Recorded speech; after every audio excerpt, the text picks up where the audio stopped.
성령 하나님께서 임재하셔야 권능을 받습니다. 그러므로 우리는 성령을 사모해야 됩니다.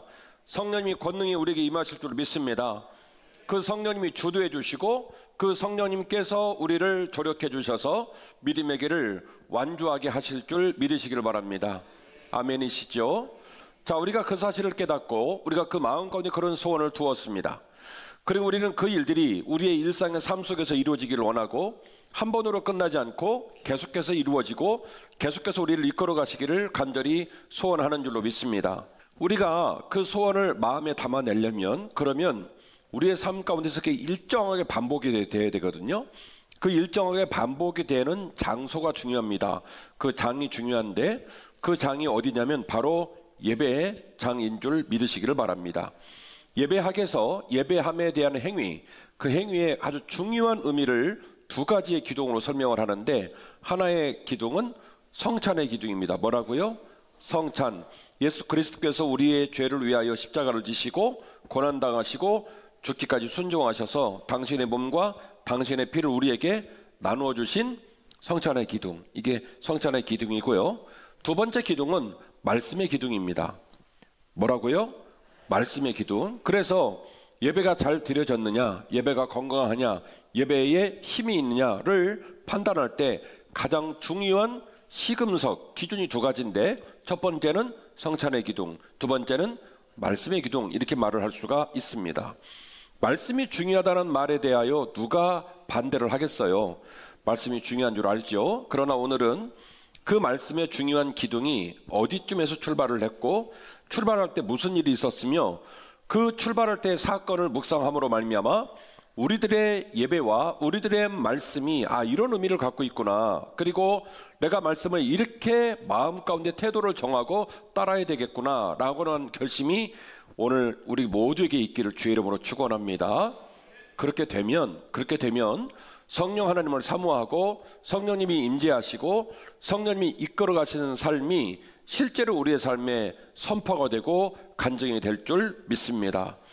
첫 번째 함께 나누실 말씀은 성전과 성벽 사이에 등장한 새로운 신앙의 전통이에요. 그 전통이 바로 이제 신학적으로는 전승이라는 표현을 씁니다만은 제가 묘한 장소를 여러분에게 소개해요. 한쪽은 성전, 한쪽은 성벽. 그러면 성전하고 성벽 사이에는 그 장소가 애매하겠어요? 애매하겠어요? 예, 애매하죠. 왜냐하면 성전도 아니고 성전 밖이긴 한데 성벽 밖도 아니고 한쪽은 성전, 한쪽은 성벽, 그 사이에 어떤 장소를 얘기하는 거예요. 성전과 성벽 사이에 등장한 새로운 신앙 전통, 그게 바로 뭐냐면 말씀 전승이었다라는 얘기예요. 자, 오늘 본문의 말씀을 조금 설명을 하려고 합니다. 이스라엘이 BC 930년경에 북이스라엘과 남유다로 갈라지고 북이스라엘은 BC 721년, 남유다는 BC 587년에 각각 망합니다. 그리고 이제 포로 생활이 시작이 되어지죠. 70년의 포로 생활을 마치고 제1차, 제2차, 제3차 포로 교환을 하게 됩니다. 제1차 포로 교환이 스룹바벨과 함께하는 백성들, 제2차 포로 교환이 에스라와 함께한 백성들, 제3차 포로 교환이 느헤미야와 함께한 백성들이 포로 교환을 하게 되어지죠. 에스라를 비롯한 모든 백성들이 들어오고 성전이 세워지고 난 후 약 10년이 지난 그 즈음 느헤미야가 총독의 신분으로 나머지 백성들을 이끌고 예루살렘으로 돌아오게 되어지죠. 느헤미야의 마음에는 소원이 하나 있었어요. 이제 불타버리고 느부갓네살과 느부사르단에 의해서 불타버린 하나님의 성전이 스룹바벨 성전으로 회복되어지고 성전이 회복되니까 모든 이스라엘 백성들이 항상 어디다가 마음을 두겠어요? 예루살렘 성전에 마음을 두고 있는 거죠. 그런데 성전에 마음을 두고는 있으나 성전 중심으로 집을 짓고 성전 중심에서 자녀를 양육하고 성전 중심의 삶을 아직 녹록하게 살지는 못하고 있었어요. 왜 그러냐면 성벽이 무너져 있기 때문에 그렇습니다. 예루살렘 성벽은 시대에 따라서 사이즈가 좀 달라져요.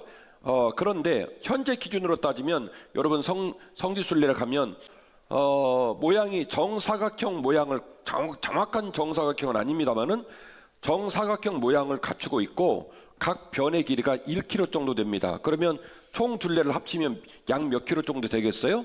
4km 정도 되겠지요. 이게 이제 예루살렘 성벽이고요. 예루살렘은 해발 800m에 있습니다. 남쪽에는요, 오른쪽으로 기드론 골짜기, 왼쪽으로는 힘론 골짜기가 있기 때문에 남쪽에서 보면 골무처럼 이렇게 솟아난 지형으로 돼 있어요.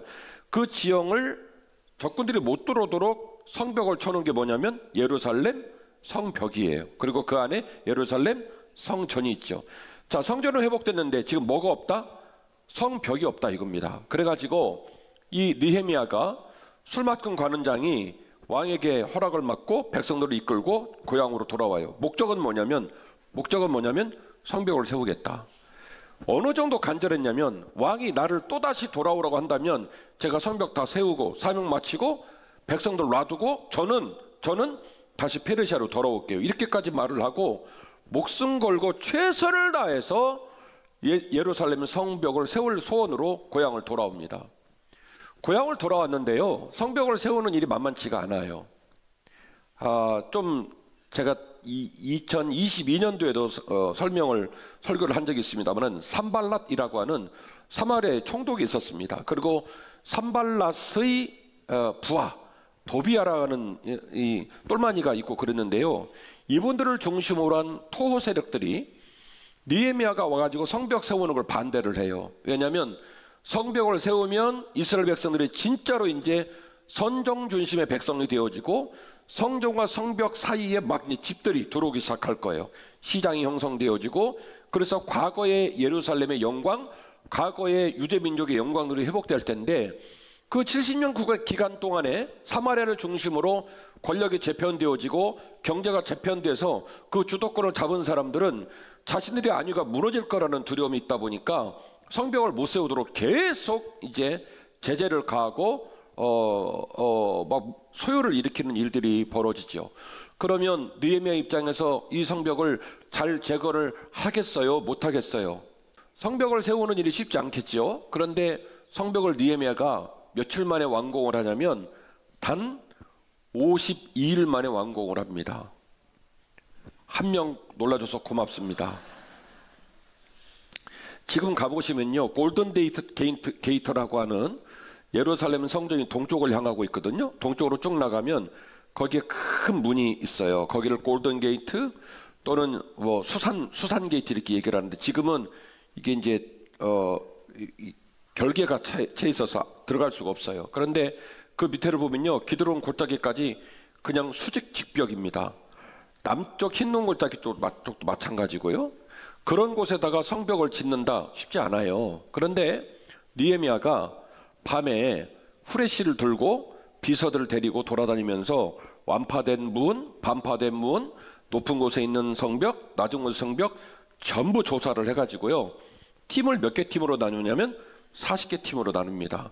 40개 팀으로 나눠가지고 팀장을 붙이고 그 지역에 있는 유력한 사람들, 사업하는 사람들, 건축하는 사람들 전부 팀을 짜가지고 시작해가지고 한꺼번에 몇 곳에서요, 40곳에서 달라들어가지고 며칠 만에 끝내버리냐면 52일 만에 딱 성벽 제거를 끝내버립니다.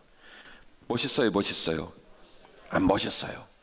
그리고 그 일을 딱 끝내고 난 후에 아까 말씀드린 성전과 성벽 사이에서 오늘 본문에 느헤미야 8장 1절 이하의 본문으로 말씀드리면 수문앞 광장이라고 되어 있어요. 그리고 에스라서 10장 9절 말씀을 보면 하나님의 전 앞 광장이라는 표현도 있는데, 그 장소와 수문앞 광장이 동일한 장소일 것이라고 추정을 합니다. 사본에 보면 에스라서하고 느헤미야서는 구분이 안 돼 있어요. 여러분이 들고 다니는 정경에는 에스라서가 있고 느헤미야서가 있습니다만은 사본은 에스라서하고 느헤미야서 구분을 하고 있지 않습니다. 그 말은 에스라라는 인물하고 느헤미야라는 인물은 뗄래야 뗄 수가 없는 인물이라는 거예요. 런닝메이트. 둘이 공동사역을 하는 입장으로 봐야 되고, 오늘 본문에도 두 사람 이름이 나란히 나오게 되죠. 에스라 10장 9절 말씀에 하나님의 전 앞 광장이라는 장소와 오늘 느헤미야 8장 1절에서 말하고 있는 수문앞 광장은 같은 장소일 것으로 추정하고 있고, 그 수문앞은 어디와 연결되냐면 이스라엘의 동남쪽에 있는 기온샘과 연결된 것으로 추정이 되어집니다. 그러면 예루살렘 성전의 오른쪽 출입구 문에서 오른쪽에 있는 성벽 사이에 있는 넓은 광장에 온 유대인들이 지금 몰려들었다는 거예요. 느헤미야 8장에 관한 얘기입니다. 자, 같이 보겠습니다. 이스라엘 자손이 자기들의 성읍에 거주하였더니, 자, 자신들의 성읍에 거주하게 된 일에 대한 그 복과 은혜를 누구한테 받았습니까? 느헤미야한테 받았던 거죠. 성벽이 완벽하게 재건되기 전에는 그 성벽 안에 들어가서 자신들의 성읍들을 지을 수가 없죠. 집도 지을 수 없고, 왜요? 언제라도 적군과 외세가 들어와서 그 모든 것을 약탈할 수 있기 때문에 그렇습니다. 이제 그들은 마음껏 집을 짓고 마음껏 공동체를 형성할 수 있는 아주 안정적인 공간을 선물로 받았어요. 그래서 성읍에 거주하였더니 7째 달에 이르러 모든 백성이 일제히 어디에 모입니까? 수문 앞 광장에 모여 학사 에스라에게 여호와께서 이스라엘에게 명령하신 뭘 가져달라고요? 모세 율법 가져오기를 어떻게 했다고요? 청했다. 자, 이 요청을 에스라가 한 겁니까? 백성들이 한 겁니까? 백성들이 한 거예요. 여러 가지 추론이 가능합니다. 백성들은요, 첫 번째 추론, 백성들은 성전이 회복되고 성벽이 회복됐지만 하나님 말씀이 회복되지 않고 하나님 말씀을 잘 듣지 못한 처절한 아픔 때문에 여호와의 모세 율법책을 읽기를 간절히 원했다라는 추정도 가능하고요. 또 하나의 추정은 아니다. 이 백성들은 포로 생활하는 기간에도 페르시아 포로로 있으면서도 학사 에스라와 함께 항상 말씀을 나누고 그 말씀으로 도전을 받고 그 말씀을 따라온 백성이기 때문에 그들은 여전히 에스라에게 에스라 학사여, 에스라 제사장이여, 우리에게 말씀을 가르쳐 주소서, 우리가 그 말씀을 따르기를 원합니다 라고 추정할 수도 있는데요. 전자가 됐던 후자가 됐던 말씀의 역할은 공히 같은 역할을 합니다. 어쨌든 말씀에서 무너진 상태가 되었던 그 말씀을 함께 나누는 과거의 어떤 영적인 습관, 그 습관 속에서 또다시 말씀을 요청하든지 간에 온 백성은 생각하는 거예요. 우리에게 말씀이 없다면, 우리가 말씀을 따르지 않는다면 새 길을 걸을 수 있다 없다? 없다. 그래서 학사 에스라에게 말씀을 요청하게 됩니다. 그래서 학사 에스라가 와서 말씀을 나누게 되는데 묘한 얘기가 나와요. 3절입니다. 수문 앞 광장에서 새벽부터 정오까지. 자, 이스라엘 민족들은 시간 체계가 좀 다르다고 말씀을 드렸죠. 낮 시간은 1시간 간격으로 얘기를 하고요, 밤 시간은 3시간 간격으로 얘기를 하고, 그래서 낮은 시라는 말을 붙이고 밤에는 경이라는 말을 붙입니다. 하루의 시작은 저녁 6시. 그래서 저녁 6시가 되면 하루가 끝나고 그 다음 6시가 되면 하루가 시작이 돼요. 그러면 경으로 따지면 밤에는 몇 경이 있겠습니까? 4경이 있겠죠. 3, 4, 10이니까 1경, 2경, 3경, 4경. 그리고 4경이 끝나는 시간이 새벽 6시입니다. 그리고 낮이 되면 또 시로 가죠. 그 시로 가서 결국 정오까지. 그러면 이 본문은 지금 몇 시간이 지나가고 있다는 겁니까? 최소 6시간. 4절, 그때에 학사 에스라가 특별히 지은 나무 강단에 섰다. 그러니까 우리가 성경 말씀을 묵상하고 연구하면서 오늘날의 교회의 모습, 오늘날의 교회의 강대상을 중심으로 예배당이 형성되는 그 모습의 원형을 어디서 발견하게 되냐면 느헤미야 8장에서 발견을 하게 되는 거예요. 나무로 된 강대상을 만들어서 백성들 위에 세우고, 그 말은 무슨 얘기냐? 나무로 된 강대상을 만들어서 높은 곳에 강대상을 만들지 아니하면 백성들이 에스라를 보지 못할 정도로 사람이 많이 모였다는 거예요. 그래서 이곳에다가 강대상을 세우고 좌우에다가 레이저 속 제사장들을 쭉 세웠다는 거예요. 지금 우리 지금 예배드리는 버전으로 말하면 담임 목사가 강대상에 서고 부목사님들을 옆에다가 쫙 전도사님이랑 쫙 세웠다는 거예요. 그렇게 세우고 이제 말씀을 읽습니다. 그런데 참 재밌어요. 함께 보겠습니다. 5절, 에스라가 모든 백성에 서서 그들 목전에 책을 펴니 책을 펼 때에 모든 백성이 어떻게 했다고요? 일어섰다. 그 광경에 동참한 사람들, 그 광경을 보는 사람들은 어떤 마음이 들겠습니까? 굉장히 생경하고 긴장되고 아주 특별한 집중된 마음이 생기겠죠. 에스라가 위대하신 하나님이 여호와를 송축하매 모든 백성이 손을 들고 아멘 아멘 하고 응답하고 몸을 굽혀 얼굴을 땅에 대고 여호와를 경배하니라. 8장 8절인데요. 하나님의 율법책을 낭독하고 그 뜻을 해석하여 백성들에게 그 낭독하는 것을 다 깨닫게 하니 백성이 율법의 말씀을 듣고 다 우는지라. 어떻게 했다고요? 다 우는지라. 이어집니다. 디에메가 또 그들에게 말합니다. 너희는 가서 살진 것을 먹고 단 것을 마시되 준비하지 못한 자들에게는 나누어 주라. 이날은 주의 성일이니 근심하지 말라. 여호와로 인하여 기뻐하는 것이 너희의 힘이니라. 할렐루야. 정말 그림 같지 않아요? 그 장소는 수문학 광장은 아무런 의미가 없는 장소였습니다. 성전은 이스라엘 백성들을 위한 장소이긴 하였으나 이스라엘 백성들의 장소는 아니었어요. 최소한 레위인, 제사장, 대제사장이어야 그 성전을 마음대로 들고 나면서 섬기지 온 백성이 들어가서 점유하고 쓰는 공간은 아니었단 말이에요. 그래서 성전은 이스라엘 백성들을 위한 장소이긴 하였으나 이스라엘 백성들에 의한 장소는 아니었는데 너무나 놀라운 것은 그 성전과 성벽 사이에 수문학 광장에 모인 수많은 사람이 모이고 강대상을 만들고 하나님 말씀이 선포되고 그 말씀을 묵상하고 그 말씀을 가르치고 그 말씀에 반응하여 눈물이 터지는 그 장소가 되니 그 장소가 여호와 하나님이 임재하시는 거룩하고 행복한 땅이 되었다는 거예요. 피곤하죠. 불편하죠. 어렵죠. 그러나 그 말씀이 우리 마음에 소망을 주고 능력을 주니 그 말씀을 따라 우리가 그 말씀을 따라 부부가 화해하고 부모와 자녀가 사랑으로 뜨거워지고 그 사랑이 가정을 흘러넘쳐 동네 구성원들을 살리고 교회 구성원들을 살리더라는 거예요. 이 놀라운 역사가 느헤미야 8장에서 일어나게 된 겁니다. 사랑하는 한빛가족 여러분, 하나님의 귀한 신앙의 전통 중에 가장 중요한 뿌리인 말씀 전승, 말씀 전통을 함께 여러분들에게 나누었는데요. 느헤미야 8장의 귀한 역사들이 우리 교회와 우리의 삶 가운데 계속해서 반복하여 일어나시기를 주의 이름으로 축원합니다. 요한 기자는 이미 AD 90년경에 이 책을 썼습니다. 독자들에게 선포하는 겁니다. 공관모범이 끝나고 수많은 서신서들이 기록을 맡은 이 시기에 이 즈음에 요한 기자는 말합니다. 우리가 여전히 무엇을 따라 살아야 된다? 여호와 하나님의 말씀을 따라 살아야 한다. 할렐루야.